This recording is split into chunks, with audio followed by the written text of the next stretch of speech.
Proof proof कहाँ है? अच्छा, शिकायत मतलब किस ये बिना लॉजिक की बात आप कर रहे हो। कोई शिकायत करता है, शिकायत में अपने प्रूफ ही तो देगा वो।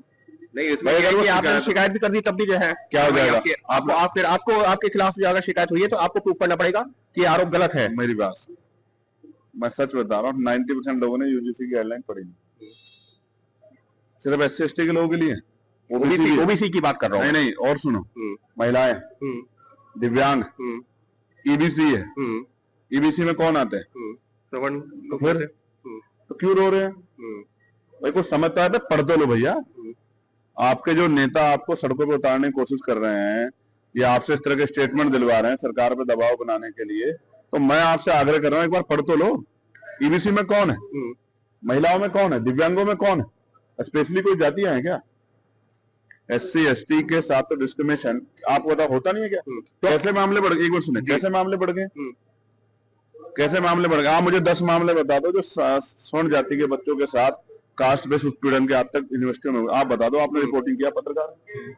मैं जो आपसे कह रहा हूँ, तो आप कह रहे हैं कि यूजीसी की गाइडलाइन सही है? 118% की वृद्धि नहीं, कुछ भी नहीं है गाइडलाइन में। तो मतलब लागू होनी चाहिए आप कह रहे हैं? नहीं, अब गजट में नोटिफिकेशन होगी है तो वो तो एक तरह से लागू होगी, लेकिन मैं आपसे ये कह रहा हूँ, जब तक किसी, आप भारत की जो न्यायपालिका है, जो अपराध दर्ज होते हैं, मुकदमे जो पुलिस दर्ज करती है, उनका कन्वेंशन रेट जानते हैं आप क्या है?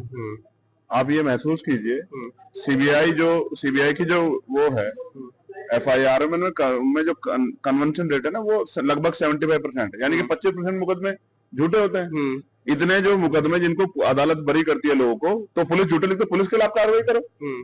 हिम्मत तो दिखाओ। हम तो कहते हैं मैदान में, कह रहे हैं कि एज इट इज लागू होना चाहिए। नहीं, अभी कुछ भी नहीं है उसमें। अभी तो उसमें कार्रवाई होनी चाहिए।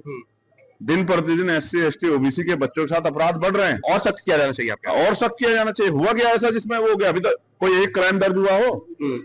भाई कोई प्रैक्टिकल अनुभव हो आपके पास? कोई क्राइम दर्ज हुआ हो? बस आपके नेताओं ने भड़का दिया तो आप चिल्ला रहे हैं, सरकार पे दबाव। मैं आपके माध्यम से कह रहा हूँ, इसमें तो कुछ भी नहीं गाइडलाइन में। अगर सरकार कहीं गलतफहमी में है, आज कमजोर वर्गों के लोगों के जो चिंतक हैं, पढ़े लिखे, उनके सामने एक उदाहरण है जो आपके माध्यम से कह रहा हूँ। वो देखें कि आपके खिलाफ कौन खड़ा है, कौन पत्रकार है, कौन अधिकारी है, कौन सरकार है, आपके पक्ष में कौन खड़ा है, दर्पण आज उनके सामने है, और आपके खिलाफ कौन खड़ा है। ये बहुत बड़ा जो है दर्पण आज हमारे चिंतकों, पत्रकारों, अधिवक्ताओं, बुद्धिजीवी लोगों, छात्राओं के सामने है कि कौन नेता उनके समर्थन खड़ा है, कौन उनके विरोध में खड़ा है, कौन सा विचार उनके साथ है, कौन सा उनके खिलाफ है, कौन चुप है और कौन बोल रहा है। आज उनके सामने दर्पण है, समझे कि उनका असली हितैषी कौन है और उनका विरोधी कौन है। हितैषी कौन है, विरोधी कौन है।